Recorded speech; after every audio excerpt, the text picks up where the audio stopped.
I looked straight into my Uncle Richard's eyes across the Christmas dinner table and said with a calm voice that hid everything, "Thank you for the old Honda you sent me. It's humble, but I accept it with gratitude." The silence that fell over that table was unlike any silence I had ever experienced. My uncle slowly set his glass down, looked at me with genuine confusion, and said, "Honda? Harper, I sent a brand new, fully loaded, pearl black BMW."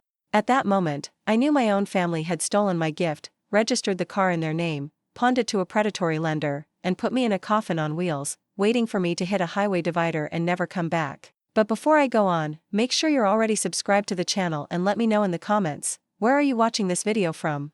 We love knowing how far our stories are reaching. I was 30 years old when I learned that the most dangerous people in your life are the ones who sleep under the same roof where you grew up. It wasn't a sudden discovery. It was a slow build-up, layer upon layer, like rust taking over metal that someone swore was solid. I grew up in a family that smiled on the outside and hurt on the inside, and for a long time, I believed that was normal. I believed that love was like that family was like that I needed to accept what they gave me because asking for more was ungrateful. My name is Harper. I am a senior credit analyst at one of the largest financial institutions in the country. I authorize million-dollar operations every week. I know fraud up close, I know how to spot a fake paper trail, I know when the numbers don't add up. But for years, I was blind to what was happening inside my own home. Everything blew up at a Christmas dinner, in a McMansion that wasn't mine, in a chair that also wasn't mine. My sister Vanessa married well.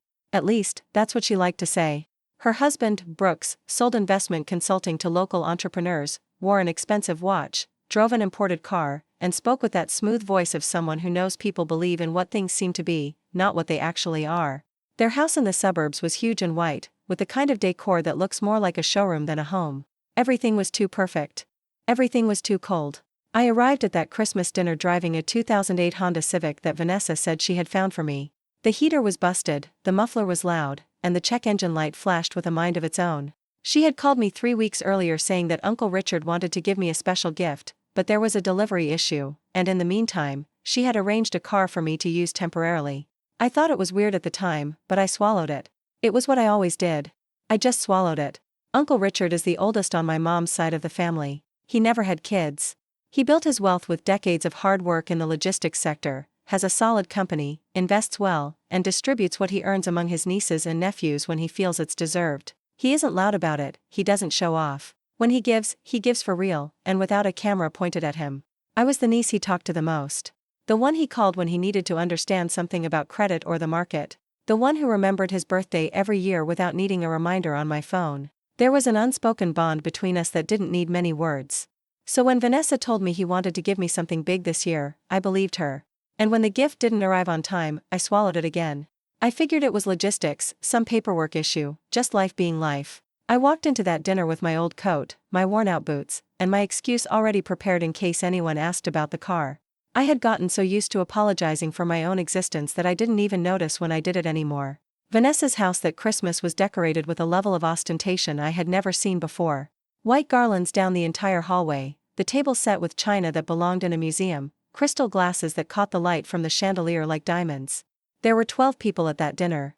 Brooks's clients, neighbors, family members. Everyone dressed up, everyone wearing that smile of someone who knows they are being watched. Uncle Richard arrived around 8. He walked in wearing his usual jacket, his simple demeanor, and before even sitting down, his eyes searched for me. He hugged me tight, held my face in his hands, and asked how I was doing, the way only he asked, as if the answer truly mattered.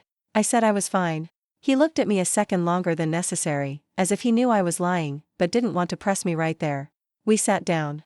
The table was full, the atmosphere was warmed by the wine and overlapping conversations. Brooks presided over the head of the table with the posture of someone who believes he was born to occupy that seat. Vanessa served the dishes with a pasted-on smile that never reached her eyes. That's when, about halfway through the dinner, Uncle Richard casually asked me how the car was doing. I answered without thinking. I said it was getting me around, that the heater wasn't working well, that the exhaust was loud, but that I was managing to get to work. The silence that followed wasn't gradual. It was immediate. As if someone had cut the world's volume with a pair of scissors. Richard slowly set his glass down on the table. He looked at me with a confusion I will never forget, because it wasn't anger yet, it was just genuine incomprehension. And then he said the words that split the dinner in half. He said he had sent a BMW. Brand new. Pearl black. Fully loaded. That he had made the wire transfer over 3 weeks ago. That he had called Brooks personally to confirm the car had arrived. I heard that, and my brain stalled for a second. Honda. BMW. Honda. BMW. I searched for Vanessa's face and found her with her fork suspended in the air, her face flushed in a way that had nothing to do with the room's temperature. Brooks had stopped chewing. They both looked at me with the expression of someone who just got caught, but hasn't yet decided whether to fight or flee. In that moment, I didn't say anything else. I just smiled faintly, turned my face to Uncle Richard, and said with a calmness that surprised even me, that there must have been some mix-up with the delivery, and that I would check into it the following week. But on the inside, I was calculating. I was already building the case. I was already following the trail. Because I am a credit analyst. I know fraud. And what had just happened at that table had a very clear name. I barely slept that night. I lay in my small bed in my rented apartment, staring at the ceiling, replaying every detail of the dinner. Brooks's face when Uncle Richard mentioned the BMW. The way Vanessa held her fork in the air for 2 seconds before lowering it. The forced smile she gave when the subject changed thanks to the wine, and a quick intervention from my cousin Paige, who started babbling about a trip for no reason at all. I knew those patterns. In my line of work, I learned to identify financial misconduct not by looking at what the numbers say, but at what they hide.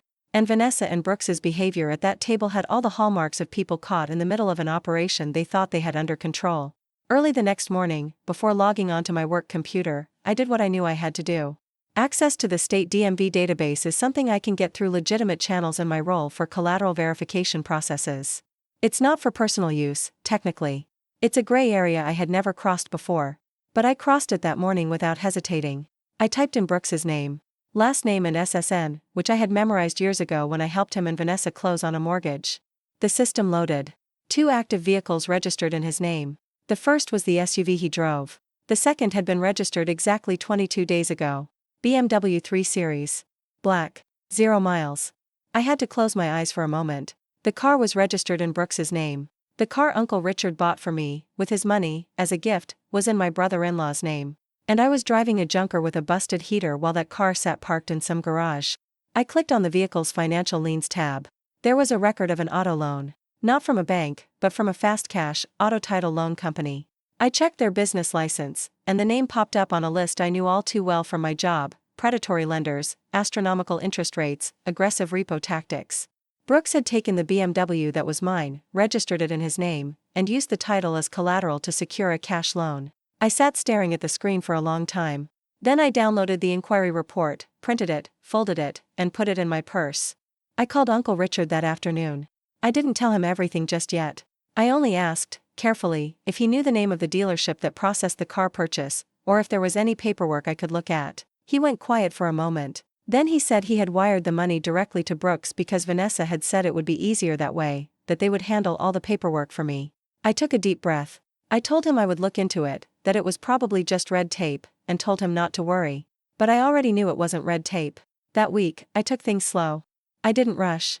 I didn't call Vanessa demanding an explanation. I didn't send an angry text in the middle of the night. I pieced it together bit by bit with the same methodology I use when analyzing a suspicious corporate file: coldness, process, documentation. I pulled Brooks's full credit report using one of the professional inquiry tools I have access to. What popped up was not the life of a successful consultant. It was the portrait of a drowning man. Rock bottom credit score. 3 maxed out credit cards. 2 personal loans in default. A collection lawsuit filed by an event planning company. And the title loan on the BMW, taken out the week after he registered the car in his name. The loan amount was $42,000. Uncle Richard had wired $55,000 for the purchase of the BMW. Brooks had pocketed $13,000, registered the car in his own name, and then used the vehicle's equity as collateral to pull another $42,000 from a shady title loan company. I did the math at my office desk while the rest of the floor drank coffee and laughed about something that had nothing to do with me. $55,000 misappropriated. Plus $42,000 from the loan. Almost a $100,000 scam built entirely on a gift that was meant for me. And I was driving a 2008 Honda with a bad exhaust, thinking it was just bad luck. That night, I went down to my apartment building's parking garage and just stared at the Honda for a few minutes. It smelled like burning oil, which shouldn't have been there. The dashboard light that randomly flickered. The suspension that rattled strangely on tight turns. On an impulse, I called Mr. Henderson, a trusted mechanic since my mom was alive, and asked him to take a look at the car the next day. I didn't know what I was going to find yet, but I was starting to suspect the Honda wasn't just a cheap substitute. I was starting to suspect it was something else entirely. Mr. Henderson stayed quiet for a long time after popping the hood. That kind of silence, I've learned over time, is worse than any words. It's the silence of someone mentally organizing how to tell you something that shouldn't exist. I was leaning against the garage wall, arms crossed, watching his hands move through the engine with the familiarity of a man who spent his whole life understanding machines. Mr. Henderson was 72 years old, with calloused hands, thick prescription glasses, and an honesty I had never seen waver. When he turned to me, his face was grim. He told me the brakes were compromised. That the brake fluid line had a cut. Not natural wear and tear, not a crack from age. A cut. Small, calculated, the kind that lets the fluid leak out slowly, not all at once. The kind of thing that lets the brakes work for a few days, maybe a week, and then completely fail the exact moment you need them most. Then he walked over to the passenger side dashboard, popped it open with a flathead screwdriver, and showed me the empty space where the airbag was supposed to be. In its place was a block of styrofoam wrapped in duct tape. The sensor was clipped, the warning light neutralized. I heard that, and the floor felt like it dropped an inch. It wasn't just a poorly maintained beater. It was a trap. Someone had put that car in front of me knowing exactly what was inside it, or rather, what wasn't. Mr. Henderson grabbed my shoulder because he saw I was losing my balance. He made me sit in a cheap plastic chair he kept in the shop for waiting customers. He brought me water in a crumpled paper cup, which I downed without even realizing it. He told me that if I had hit the interstate on a rainy night, taking a sharp curve, with the brakes giving out the way they were bound to, I wouldn't be sitting there right now. I stared at the concrete floor for a long time. Then I asked him to leave the car exactly as it was. Don't fix a thing. Just write me an official diagnostic report describing everything he found, signed and dated. He looked at me like I had asked for something insane. But he had known me since I was 8 years old. He knew that when I asked for something in that tone of voice, there was no point in arguing. He signed the report. I put it in my purse with the other documents. I drove the Honda home at 25 miles per hour, glued to the shoulder of the road, praying under my breath every time I touched the brakes. I parked it in my garage and didn't touch it again after that. I didn't sleep well a single night that week. I lay awake running through possibilities, trying to find any other explanation besides the one my brain kept landing on. I tried to convince myself Vanessa didn't know about the brakes. That maybe Brooks bought the car from some shady dealer without knowing about the sabotage. That maybe it was sheer incompetence, not malice. But then I remembered the policy. 3 days after Christmas dinner, while organizing the files I had gathered, I called Uncle Richard again and casually asked if he had put my name on any insurance policies recently. He was confused. He said no, that he had never taken out life insurance on any of his nieces or nephews, that the thought hadn't even crossed his mind. So I called the brokerage firm I occasionally work with for auto insurance in my day job, and used a verification portal to check if there were any active policies under my SSN. There was. A term life insurance policy. Taken out 26 days ago. Beneficiary, Vanessa Brooks. My sister. Coverage amount, $800,000. Accidental death rider, double indemnity. $1.6 million in the event of a fatal car crash. I had to cover my mouth with my hand to stop myself from making a sound in the middle of the office. The signature on the document was mine. My SSN, my name, my signature. But I had never signed a thing. I had never spoken to a broker. I had never laid eyes on that paper. Someone had forged my signature. Someone had taken out a life insurance policy in my name without me knowing, making my sister the sole beneficiary, and then parked a car with no airbag and a slashed brake line in my driveway. I sat in my office chair for a long time after that.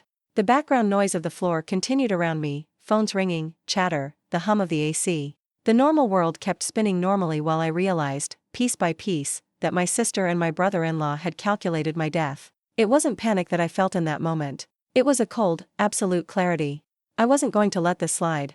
But I was going to do it the right way. There are 2 ways to react when you find out someone is trying to kill you. The first is panic. Scream, call 911 right then and there, confront the person, blow everything up all at once. The second is what I chose, stay quiet, gather the evidence, and build an airtight case that leaves them zero way out. I am a credit analyst. My job is finding fraud where nobody wants it to be found. I spent years learning not to act on impulse, to let the numbers tell the whole story before issuing a verdict. I applied that to my own life that week, and it was the hardest, most important decision I've ever made. I didn't call Vanessa. I didn't confront Brooks.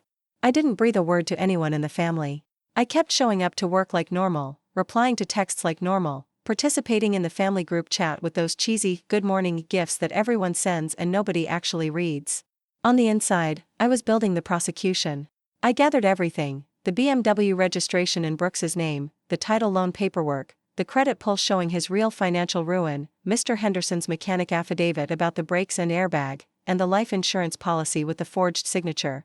I made physical copies of everything, saved them to the cloud, and emailed them to myself across 3 different secure addresses. Then I looked for a lawyer. Not just any lawyer. I found Diane Sterling, an attorney who specialized in white-collar crime and asset fraud, known for being exactly the kind of person Brooks would think didn't exist in his world. A discreet, direct woman with absolutely zero tolerance for BS. I met with her on a Tuesday afternoon in a small office downtown. I walked in with my binder, laid everything out on the table, and explained it piece by piece without an ounce of emotion, exactly as if I were presenting a corporate fraud case at work. She listened without interrupting. When I finished, she stared at the documents for a few minutes.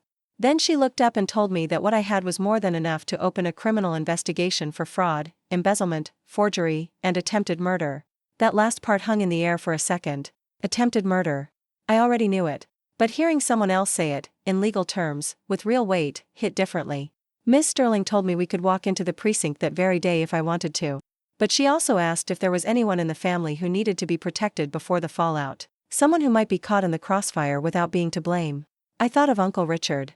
He was 71 years old. He had wired that money out of genuine love, never imagining it would end up in the hands of loan sharks after being intercepted by a son-in-law he never really liked but tolerated out of respect for his niece.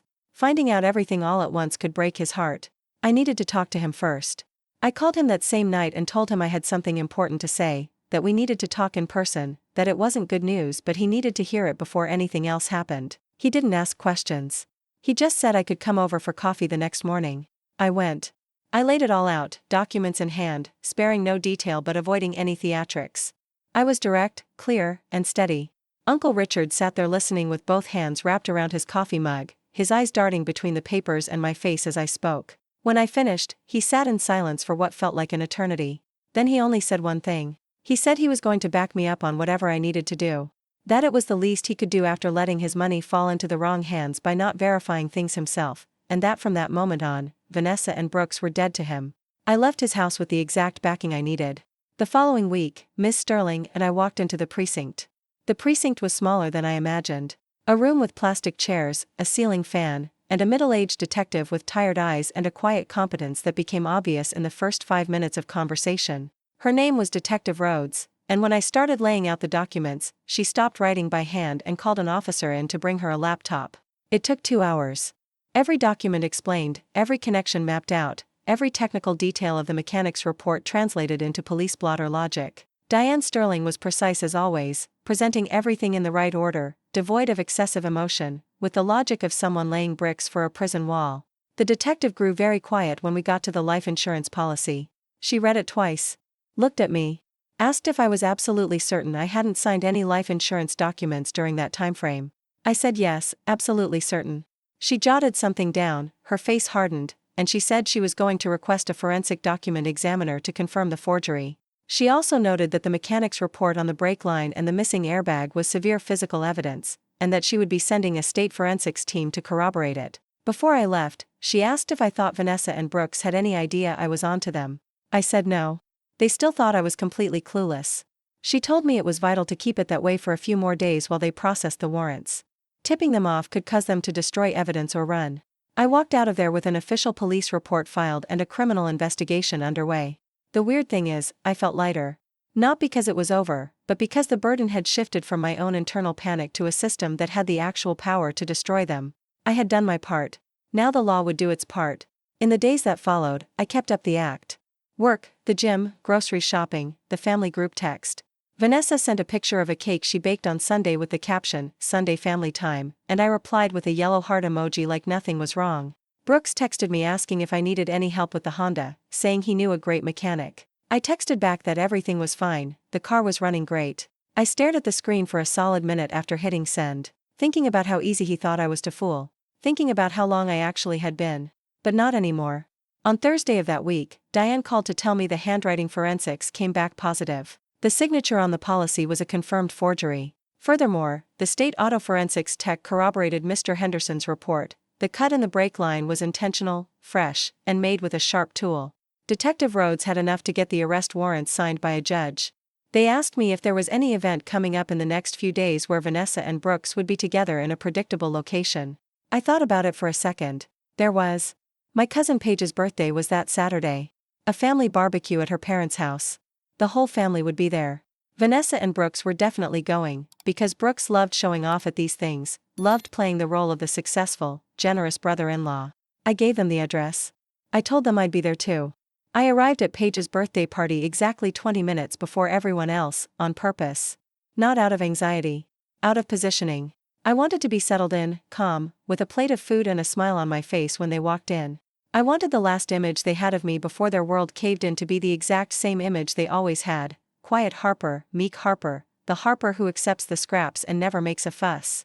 My cousin Paige hugged me at the door with that genuine warmth she always had. She asked if I was okay, telling me I looked different somehow. More grounded, was the phrase she used. I told her I was doing fantastic, and told her not to worry. Vanessa and Brooks arrived together at 12:30. She was wearing an expensive floral sundress, he had on his usual crisp button-down, the flashy watch on his wrist, and the smile of a man who showed up to be admired. They greeted everyone with that performative warmth I had finally learned to decode. When they spotted me, there was a fraction of a second of evaluation. They both looked at me simultaneously, as if taking my temperature, read my calm smile, and relaxed. Brooks even came over and gave me a hug. Said it was great to see me, that the family needed to get together more often. I told him I completely agreed. The barbecue went on normally for almost an hour. Packed tables, chatter, laughter, the kind of family gathering that looks flawless from the outside but hides layers nobody wants exposed.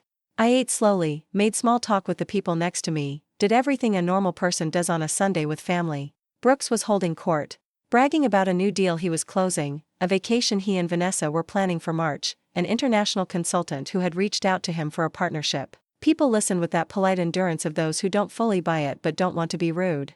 That's when I heard the sound from the street. A short honk, then another. The kind of honk that doesn't come from a passing car. It comes from a car that just parked. Through the dining room window, I saw two unmarked police cruisers parking right in front of the house. No sirens.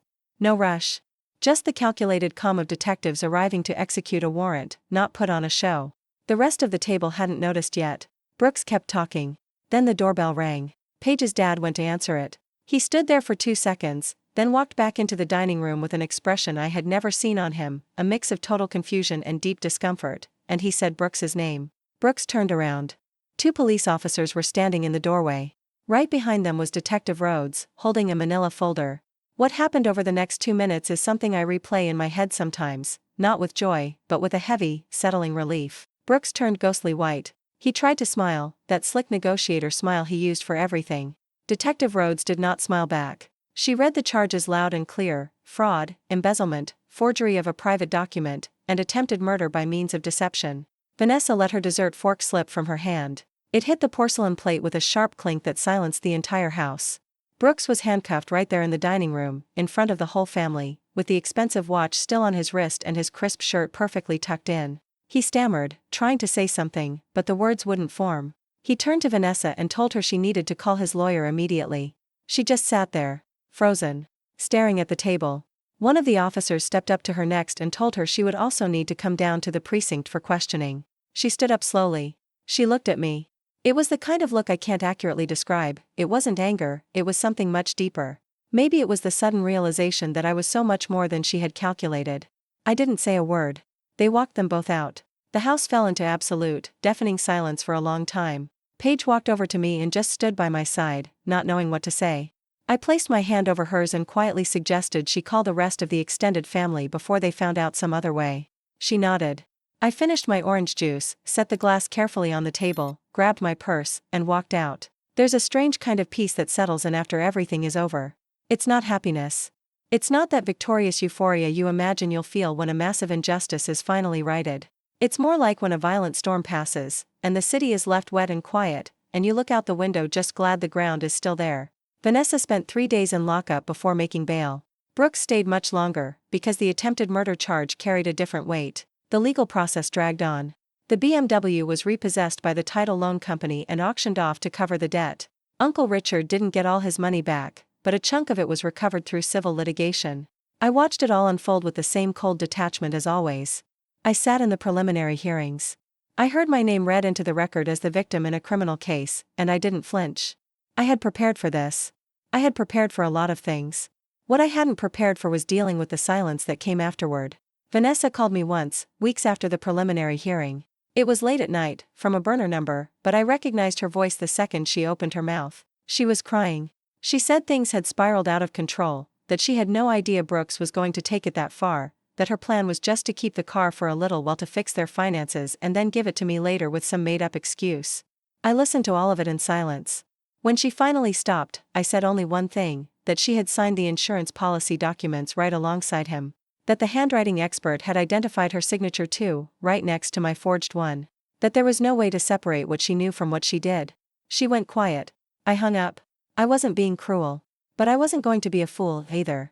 I learned there is a massive difference between forgiving someone in your heart and letting that person back into your life. I might one day reach a place of peace with what happened, but that doesn't mean unlocking the door again.